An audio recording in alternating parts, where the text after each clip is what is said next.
go. There Monsieur Anber. There we go. Wait. Let me get my freshly made cup right here. All right. What's happening, brother? Tea or decaf? Actually, cup of soup. Cup of soup. Cup of soup. We're following up on lunch. Yeah. For people who don't know, and thank you again for tuning in. We're going to have a lot of stuff to discuss today. We know we have some questions, Russ, we want to get to from the fans who've been asking your opinion on a few, nuggets and some historical stuff, mythical matchups, which we'll get to. And we want to also, of course, discuss the situation with the report for Usyk's next fight and the update with Ukraine and the fighters it involves. And also, of course, Edgar Berlanga is one thing we're going to get to very shortly here. But for people who don't know, your lunch, you're saying this is the follow-up to the lunch. But, people, it's rare you call Russ Anber and there's not a lunch involved, right? Well, see, most people would be saying supper, but for me, it's lunch. Supper comes later tonight, and about 5, so we'll be having lunch. And then we'll have a midnight snack around 2 a.m. There you go. Yeah. Now, listen, all right. just for the record, have we ever done an Instagram live from the office? No, I don't think so. We've done some shows from the office, but I don't think we've done a live one from the office. Okay, so my prized possession behind me, just want to note that picture is called Paradise Regained. And that's the night that Sugar Ray Robinson regained the middleweight title against Randy Turpin. And that picture is called Paradise Regained. So it's one of my prized possessions from my late, great, dear friend, Roy Hamilton, who knew more about boxing than, knew more. What he knew about boxing that you could put on a postage stamp was more than what most people know about boxing. So, yeah. Can you explain to why people still to this day and age may not know just how great Sugar Ray Robinson is and why, in the views of many, he's the best fighter pound for pound that ever was? I don't want to know about the in views of many. I want to know about the crazies who don't agree with that. Like how can you not even think that after watching him perform, seeing what he did, the speed, everything about him, when you know, and when you watch that guy and the number of fights he had and his record as it speaks for itself, how you can possibly say, no, not true, he wasn't the greatest of all time.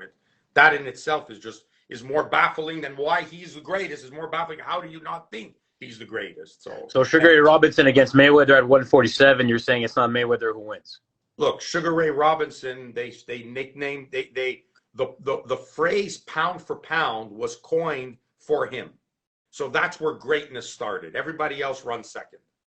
What Sugar Ray Robinson fight do you think, if you could have any fighter from any era fight Sugar Ray Robinson, which fight would you think would be best, like as a fan, that you would have liked to have seen? Would it have been Ray Leonard against Sugar Ray Robinson at 147? Would it have been a middleweight fight for Robinson? Look, there's so many greats who have followed, right? And people argue about, what was Robinson better at, welterweight or middleweight. Don't forget, there was no junior middleweight in those years. No 154-pound class. It would have been really interesting to see what Robinson would have done, had there been that 154-pound class. Would that have been his ideal weight, But you could name any great fighter you can think of and say, wow, how would that matchup have done against Robinson? I would think, to me, his most difficult fight probably would have been Tommy Hearns.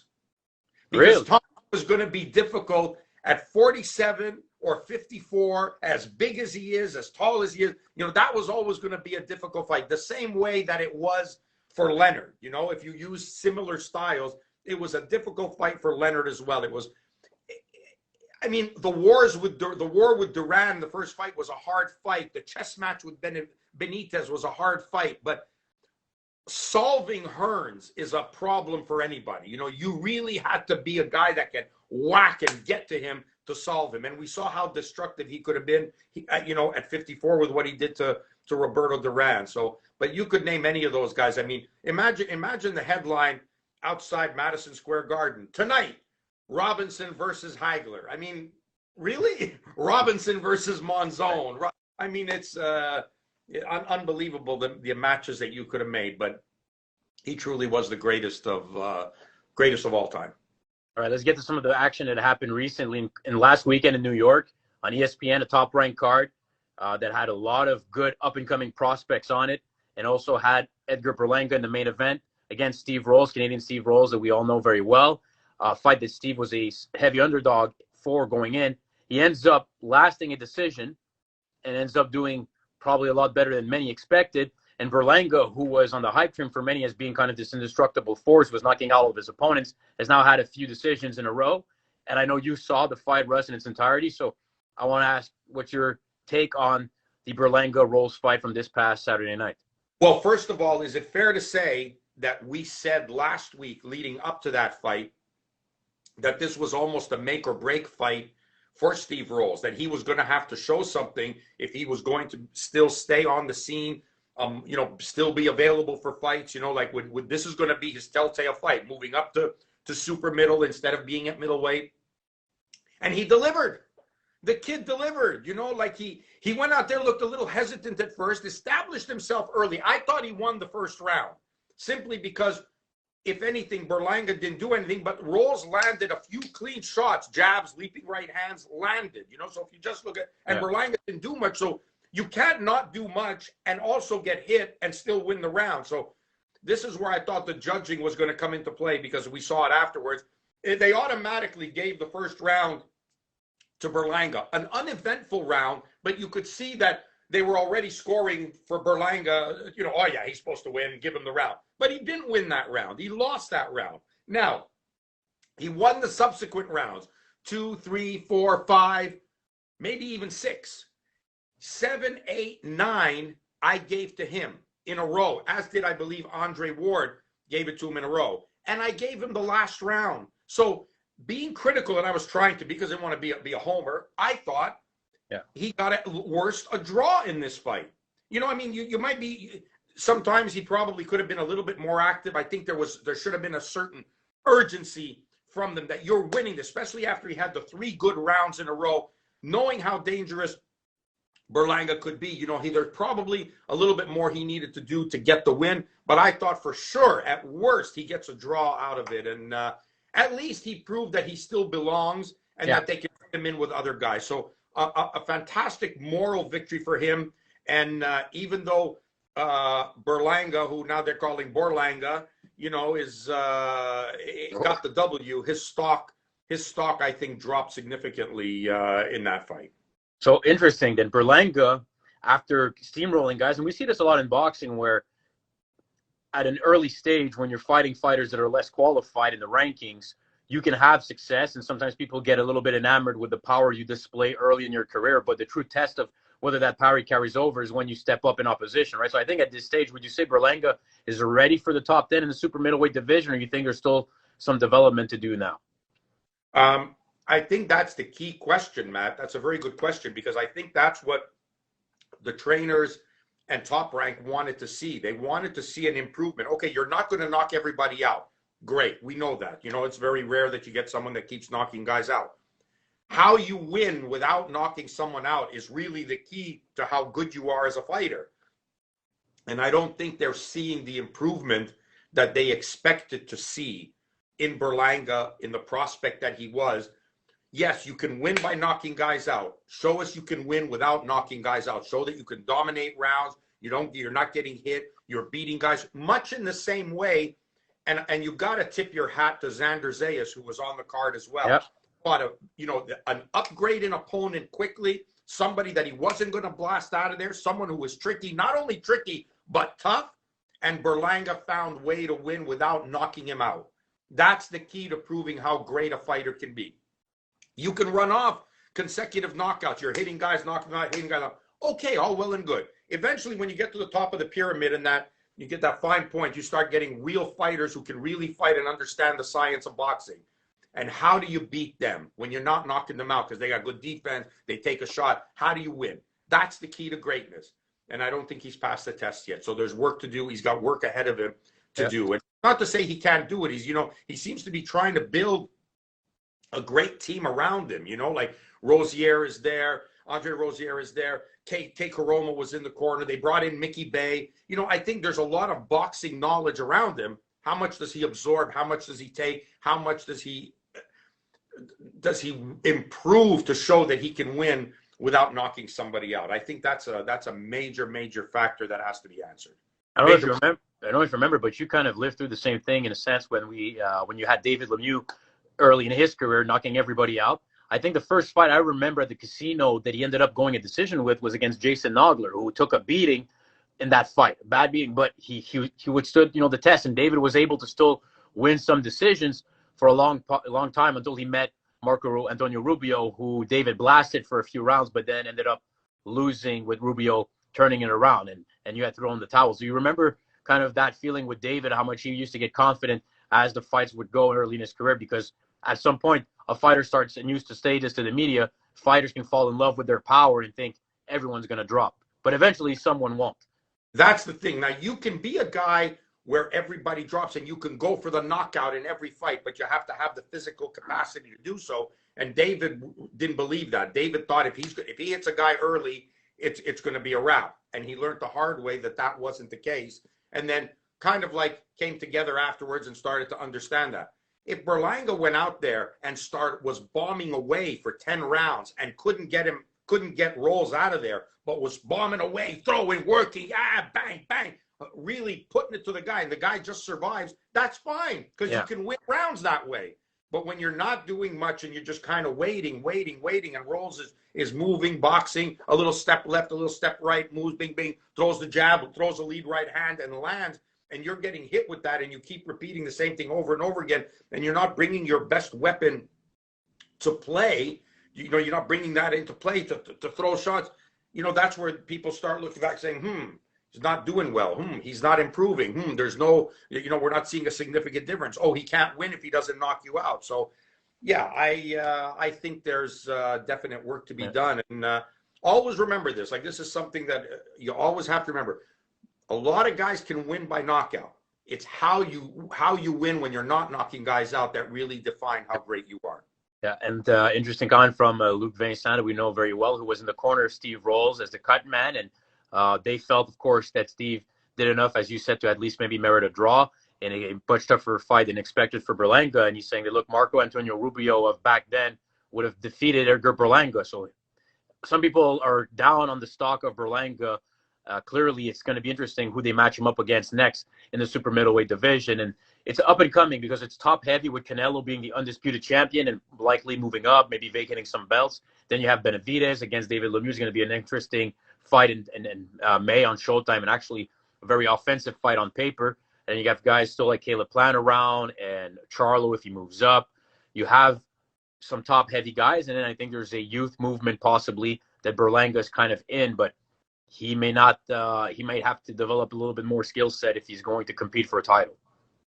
There's no doubt about it, and that's why I say, it's important. If you look at what Xander Zayas did, they upped Xander Zayas' game. He's only 19. They upped his game against a real slick guy, a guy who could really work, who could have caused nightmares for Berlanga, and Berlanga found a way to overcome it. Didn't win by knockout, but dominated, almost won every round, in fact, and threw punches with bad intentions. Okay, he didn't get the guy out of there, not because he didn't try, because he certainly landed, and he certainly won, and certainly looked good. So when you do the check mark, did he pass the test?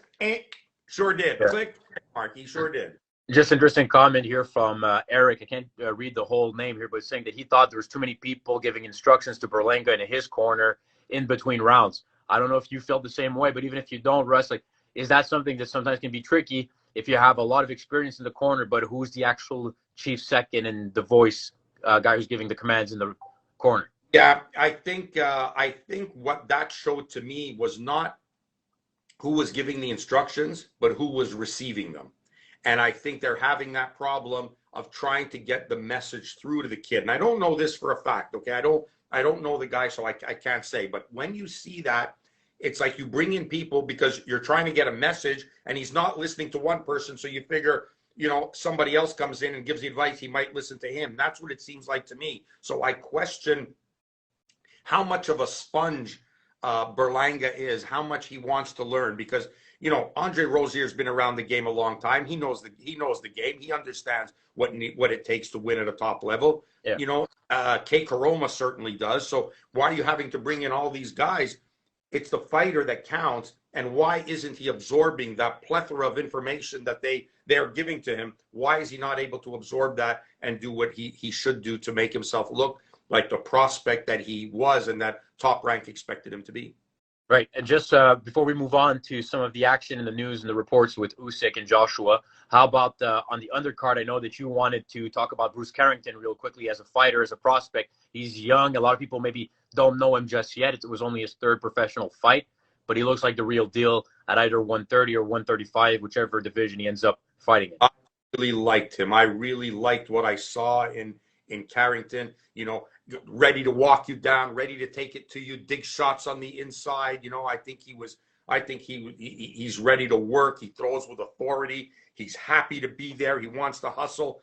Now, of course, the opposition will go up, but you know, based on what we saw, I can look at him and say, even if the opposition is not, you know, great yet, you can look at him and see, does he do the right things? And technically, very sound, very skilled, able to throw, duck, come up punching, you know, reactive, boom, right, quick, yeah. Well schooled. I like very much what I saw in Carrington. I've got a lot of hope for him. I think he could be a real player in the division and an exciting guy in the division as well.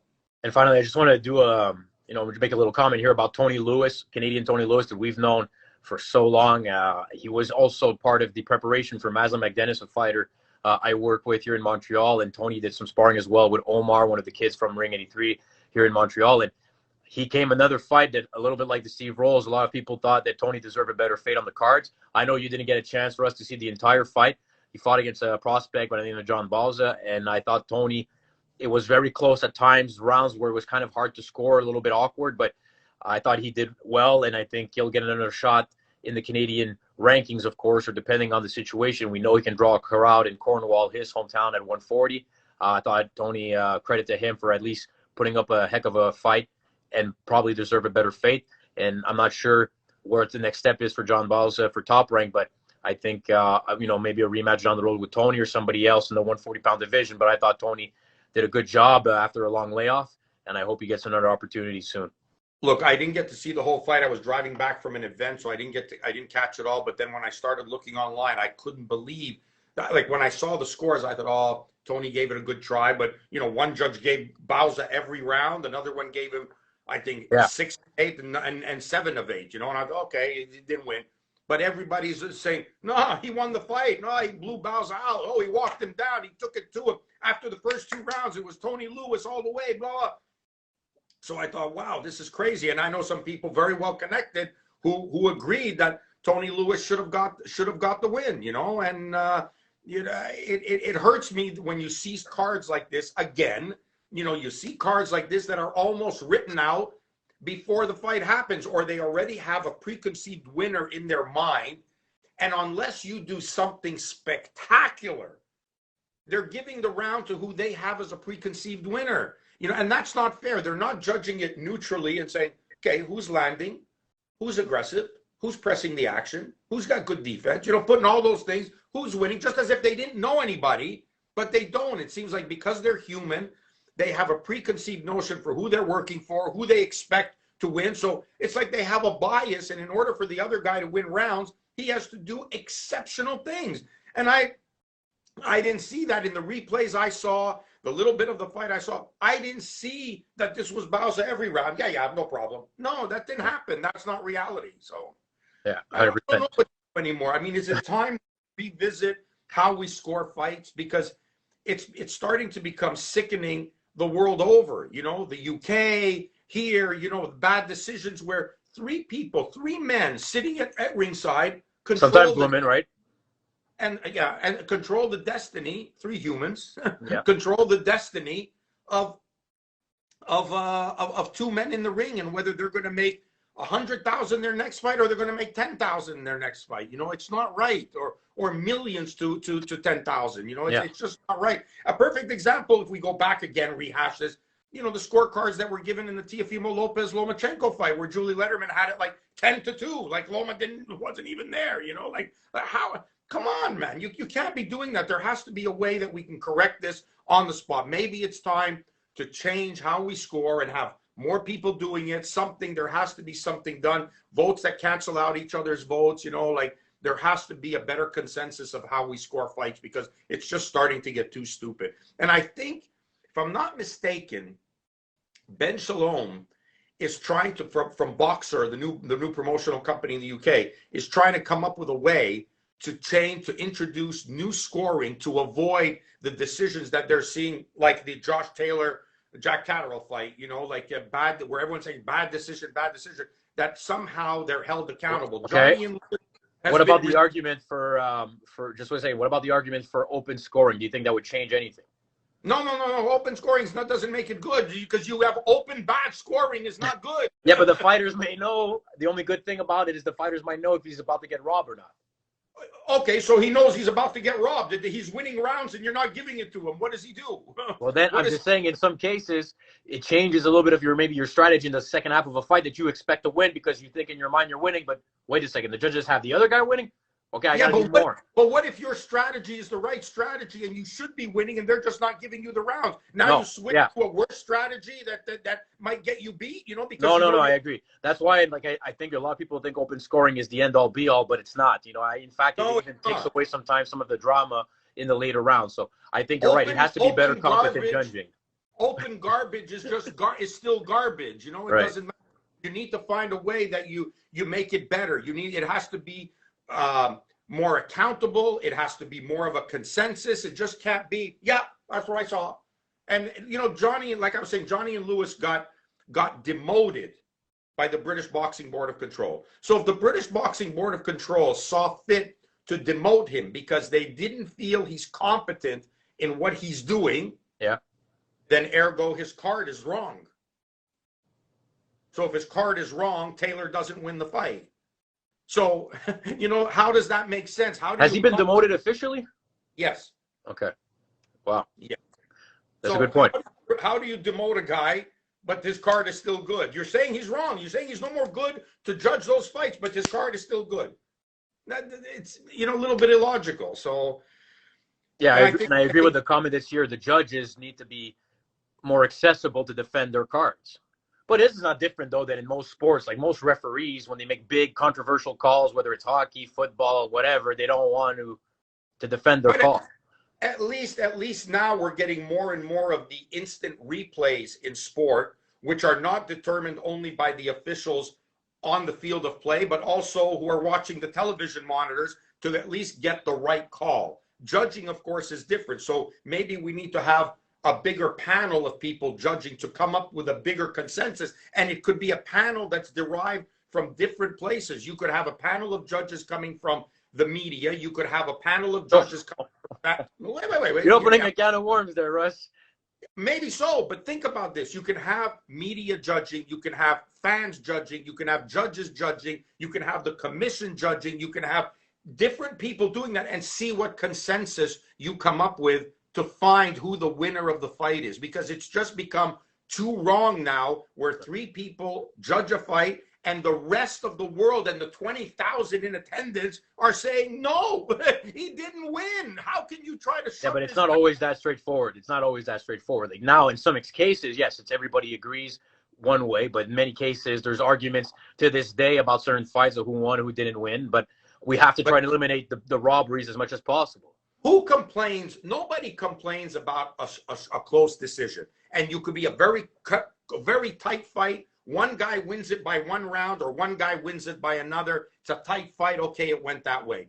But when you have one guy who wins 9 rounds and he loses a fight, then people start to say, this is ridiculous. That's where the problem lies. When it's close fights, of course it's close fights. That's what you're going to get. And if you did what I said, had different people scoring it, you'll get a 50-50 split, which would be indicative that the fight is close. And that's what it's supposed to be. So somebody wins by 1, somebody loses by 1. Okay. But you can't have one judge score it as a 1-point fight and another judge scores it 5 points difference. That can't be. Yeah. That's no the Loma Lopez example was a good one. So we have some news with possibly Usyk and Joshua rematching this summer, which would be a massive, massive fight. Now, this is according to ESPN, of course. There's other reports that it's not a done deal just yet. We'll have to wait and see. But we know the situation is so right now a mess with everything that's going on in the world, especially in those countries, and it makes sense that we're not exactly sure what's going to happen for Usyk to leave his people there and defending the country that he's been doing since the beginning of the war. And Lomachenko has already stated that he's not going to fight Kambosos right away. And Kambosos wants to have Devin Haney now fight in Australia, and the winner of that fight would then defend against Lomachenko. I'm not sure what you can, what's your opinion on that, Russ, right now with the situation with Loma? I think we should just wait and see. You hear Eddie Hearn was talking about it, saying that he was talking to Alex Crescu.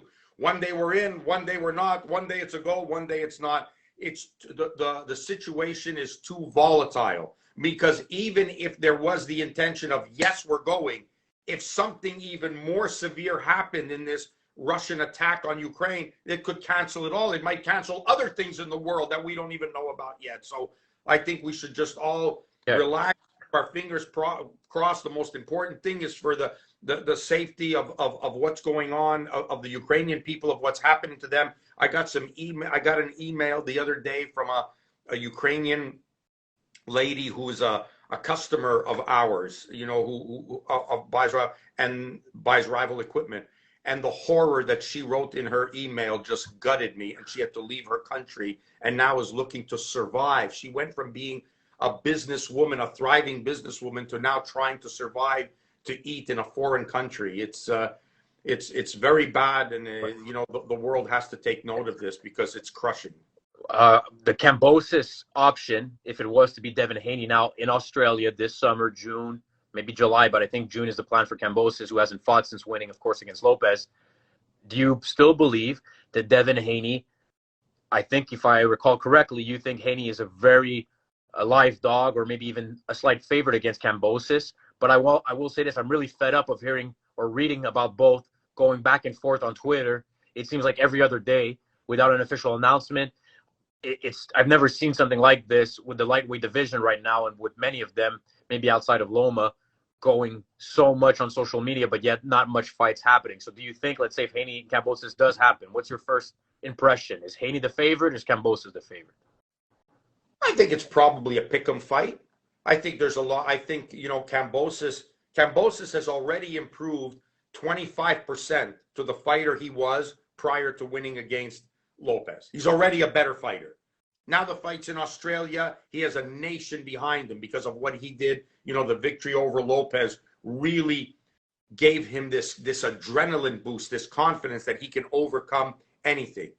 So, but skill-wise, Devin Haney is a hell of a fighter. Like, you say what you want, and you would like this, you look at the guy, this guy can fight, and he punches better than people think, and he thinks, he's a thinking man. He knows how to stay away from shots. He knows how to maybe not get hit. If he does get hit, he knows how to recover from that and carry on doing what he's doing. He has a great skill set. So for me, I'm just going to say right now, it's a pick'em fight. I wouldn't say there's a heavy favorite anywhere.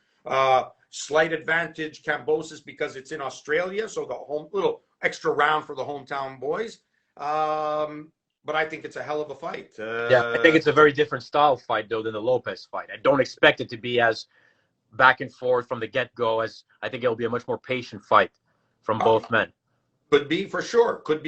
I think Lopez, looking at it back now, probably regrets because of what he did. Because if you watched him against Comey, he came out boxing,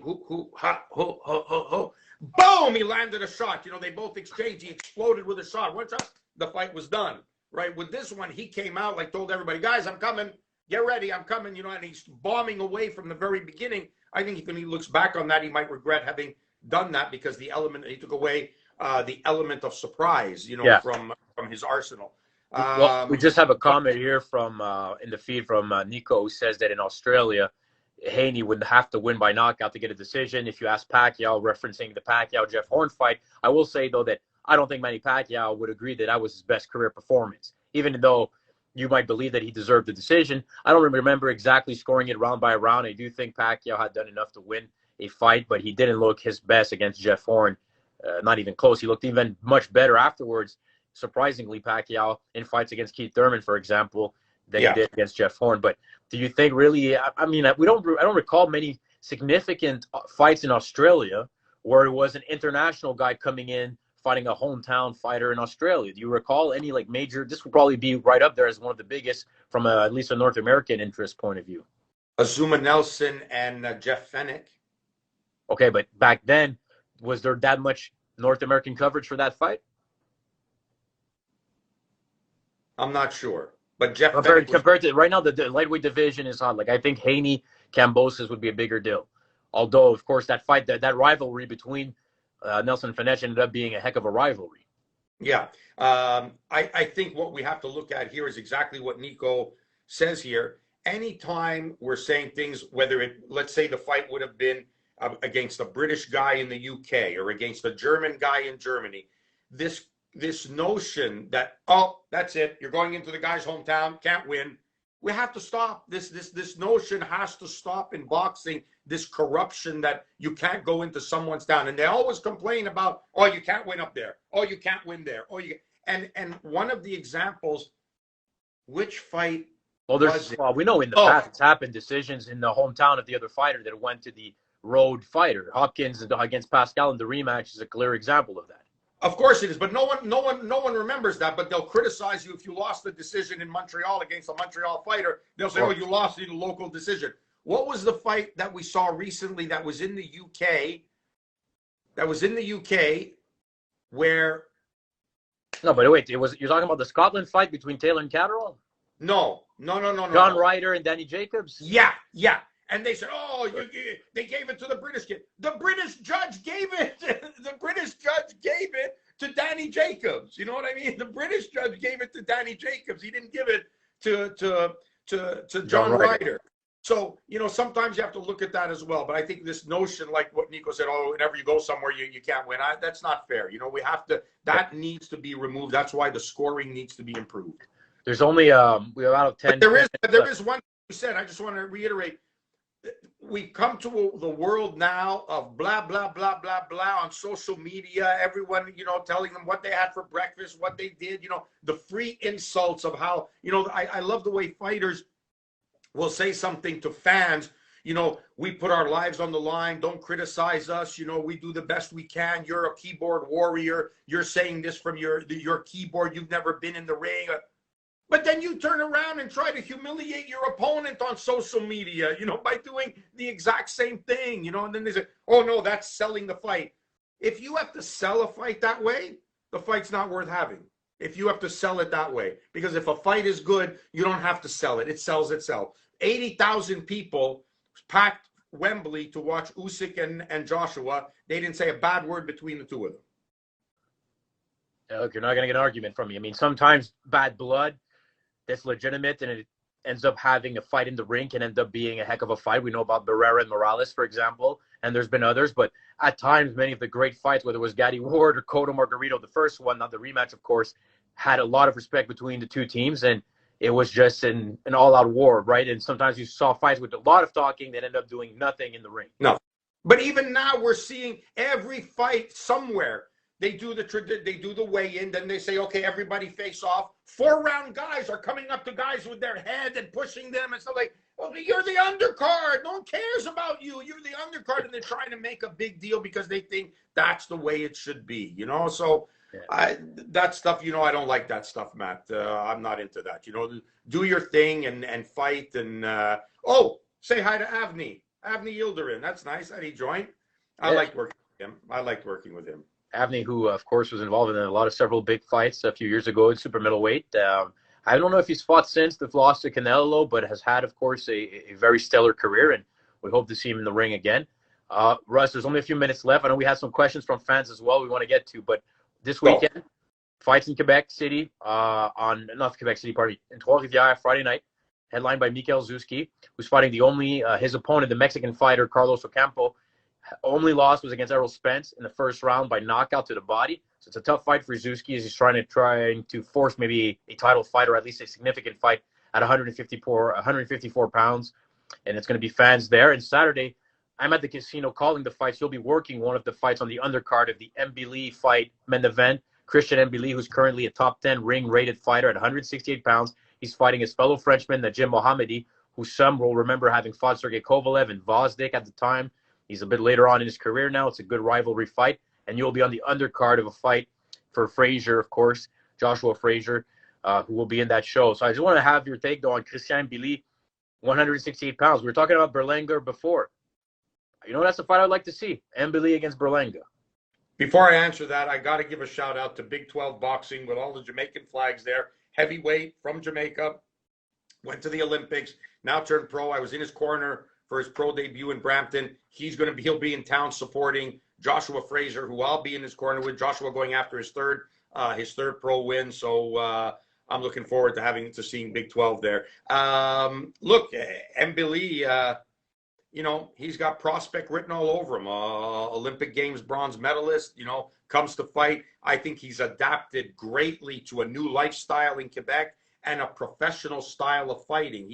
I often tell him, I said, you know, we should film. I say this to certain people. Not everyone gets this, but it's a compliment. I said, they should broadcast your fights in black and white because you're a throwback fighter. We could have put you on in the 1950s on Gillette's Cavalcade of Sports, and you'd have fit right in. You'd have been one of those guys fighting on the inside, taking it to guys, digging body, working every round. I like Christian Mbilli. So I'm going to be an avid fan in that fight. I'll be watching with a lot of.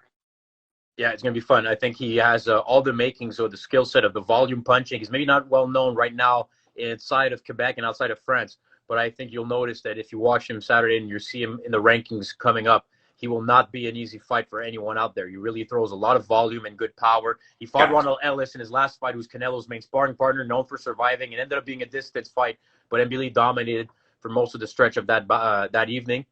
That's the key. That's the key. That goes back to what we said at the outset. Yeah, winning without knockouts. Yeah, that's right. Yeah, 100%. Okay, before we wrap this up, we have about 5 minutes. Some of the questions. One of them, we're talking about mythical matchups at the beginning of this chat. Question from Simon the Life that both of us know very well. In a prime 147 matchup, welterweight, Oscar De La Hoya against Miguel Cotto, who wins? He's asking Siras. Wow. That's a hell of a fight, isn't it? Listen, let's not forget, you know, and let time fog our memory, our thoughts and our memories. At 147 pounds, Oscar De La Hoya was a hell of a fighter. Yeah. You know, he's a hell of a fighter in his prime. You know, Cotto emerged. I don't think Cotto came to the pro ranks with the same fanfare that De La Hoya did, but certainly proved to be a legitimate, you know, legend of boxing, a Puerto Rican legend of boxing. Yeah. You know, listen, if the fight happened, we'd have to look and see. I think De La Hoya wins. I'm going to tell you right now. Okay. For me, I would have looked and said, how did they look in their last fights? How did it come along? At what point in their careers do they meet? How did they look in their previous fight? All that would have made a big difference to me in who I would have picked. But let's say the De La Hoya before or around the time of Felix Trinidad against the Cotto, around the time before Margarito, first fight. That's kind of where you see both fighters at their peaks, if you will, in those respective weight classes, who would have won. And I think De La Hoya, because of his reach and jab advantage, I think would have been able to outbox Cotto, possibly stop him, because De La Hoya still had good power. People forget that, and Cotto did as well. But when he fought Shane Mosley, it was a narrow, thin fight, and Mosley wasn't maybe at his best when Miguel Cotto fought. And so I think that's why. But those matchups are always fun. There's never going to be a clear answer, of course. But I thought it was fun. I can't argue with you. You make a legitimate point. That's why I said De La Hoya could fight. Don't think he couldn't. You know. He gets a bad rep, I think, over time. I think people have forgotten that De La Hoya, the character and the pay-per-view star, and then he became the marquee guy that gave Mayweather really the claim to fame, and Mayweather took it over the pay-per-view, where De La Hoya kind of started this pay-per-view frenzy, if you will, of guys in lighter weight classes other than heavyweight being the big star. Yeah. On pay-per-view, right? And then you have Mayweather took it to another level when they fought in their HBO 24/7, which was a groundbreaking series at the time. And I think that's why you end up having some of these debates and some of these matchups of people forgetting, though, that De La Hoya, regardless of what's happened outside the ring, inside the ring, he never ducked anybody, and he was involved in a lot of high-profile fights and probably gave Mayweather one of Mayweather's toughest fights, not from a physical perspective, but from a style-wise. He outboxed him. 100%. But Cotto also gave Mayweather a tough fight. And Yep. when I was there for that fight, That's right. We're in Vegas. I had that fight even after 8 rounds, and then Mayweather pulled away with the last 4, you know, so made it look like a wide margin win. But Cotto was solving him. You know, Cotto was doing things to solve him. Cotto is an intelligent fighter, too. I think a lot of people don't give him credit for that. Good puncher, but, you know, an intelligent fighter as well. I think it would have made a hell of a matchup. But, you know, maybe a slight edge to De La Hoya. I'm sure the betting would have gone down. By the time fight time would have come along, it would have been even money. Right. Even money has been the theme for a lot of these mythical matches we've been discussing. Other question comes from Chris, asking about the aspect of knockdown. You talked about this a lot, about knockdowns, whether or not there should be slips. And this is in reference, of course, to Mick Conlan, the heartbreaking defeat for you to be involved in the corner. What did you think of the knockdown at the time between Zab Judah and Floyd Mayweather? It's available on YouTube if you haven't seen it, where Zab Judah hits Mayweather and Mayweather's kind of throwing the punch at the same time, and the glove touched the canvas. A lot of people thought Zab Judah should have been awarded a knockdown at the time. And what do you want me to answer? You want me to tell you? You're asking me if that was a knockdown, right? Yes, because you're going to be in disagreement with a vast majority of people who thought Zab Judah should have been awarded a knockdown, including me. All it means is a vast majority is wrong. That's all. This is not a. Well, this is why your judging criteria doesn't work then, because if a vast majority of people agree with each other but they're wrong, they're still wrong. Negative, because they're judging this wrong. There is this. Somehow this thing evolved in the belief that, oh, if you get hit with the pinky finger when you stumble and you lose balance and touch the ground, it's a knockdown. Oh no, you got touched. That's not true. This is a myth that came up, that was created by somebody who wasn't allowed to leave to call to the referee as to whether it's a knockdown or not a knockdown. And suddenly you go from a 10-9 round for one guy to a 3-point swing to 10-8. Somebody created this garbage. It's not true. So yes, everyone's going to say, oh yeah, that was a knockdown. No, it wasn't. The question is, did the punch knock him down? Did the punch carry enough force to knock him down? Did the punch hurt him? No knockdown. You could see how he throws the shot, and he sees the one coming, he tries to pull. He throws a body shot. He was a little bit lower center of gravity. He throws it. He's trying to pull out at the same time and gets hit from the southpaw. Stumbles a little bit, and barely. You could see him try to keep his balance, and just his glove just barely touched the ground. Barely. Knockdown. No, not a knockdown. And the referee made the right call in saying no knockdown because he stumbled. He didn't stagger. He didn't get hurt. He wasn't. The referee saying, okay, no knockdown, and the guy standing there like this doesn't know what day it is. No, that wasn't the case. So this is what you have to determine, what is a knockdown. And I gave you an example earlier. Let's say that same punch happened, gets hit, and he stumbles and grabs the ropes to prevent him from falling down. You said, I asked you, knockdown or no knockdown? You said, yes, knockdown. No, not true. Not true at all, because you supported yourself by not getting knocked down, the same way that you would get hit by a fighter and you grab the fighter so you don't get knocked down. The rule about the ropes is not if you grab them to prevent you from falling down. The rule is, are the ropes holding you up? Regardless of what you're doing, are they holding you up because you're out? And that determines a knockdown. That's the difference. A big difference with that. And that's what people don't understand. And I know what I'm talking about. So maybe I just said that it wasn't a knockdown just to get, or it was a knockdown just to get you riled up a little bit. Okay, final question from one of the fans who wrote on Instagram. I'm sorry I forget the name. Wanted to know if any of your amateur fighters in your career as an amateur coach, which you haven't, of course, been with amateur fighters for a long time now with the pro scene, but at the time when you're the head coach at Ring 83, have you had any of your amateur fighters ever been knocked out?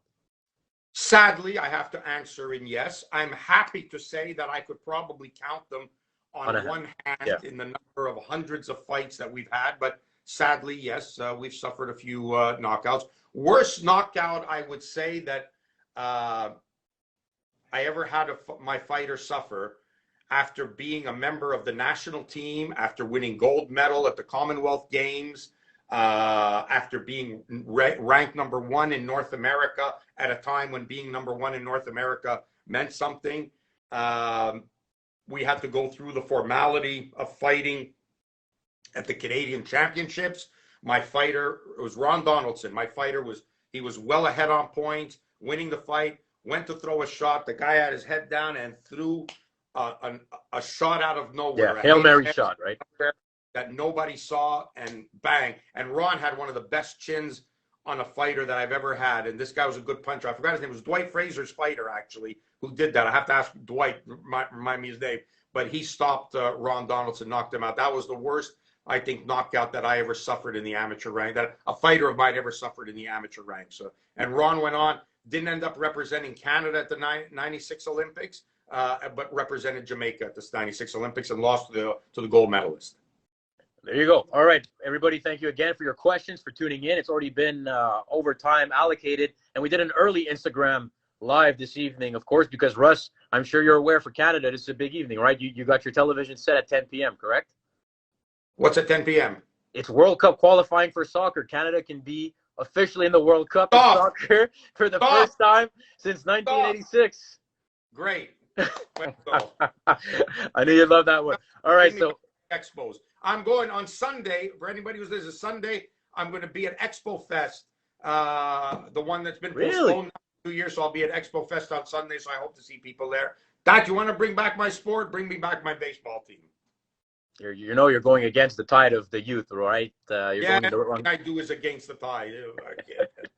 Let me tell you. All right, so April is going to be a jam-packed month of fights. Of course, we also have Dillian White, Tyson Fury in the heavyweight division. Ryan Garcia is coming back. There's Errol Spence against Ugas. There's going to be a ton of fights in April. We're going to have guests on as well because Amanda Serrano is fighting Katie Taylor in a major fight April 30th. Oscar Valdez is fighting Shakur Stevenson on the same night. Liam Smith, I believe, on the undercard of the Serrano-Taylor show. There's going to be a lot of good stuff to get to. Some updates, of course, with Usyk and Joshua in the days and weeks to come. So please be sure to tune in. Another edition of Calling Russ Anber. It's available on YouTube and will be available shortly on Spotify. And we thank you for your patience. To us, final word.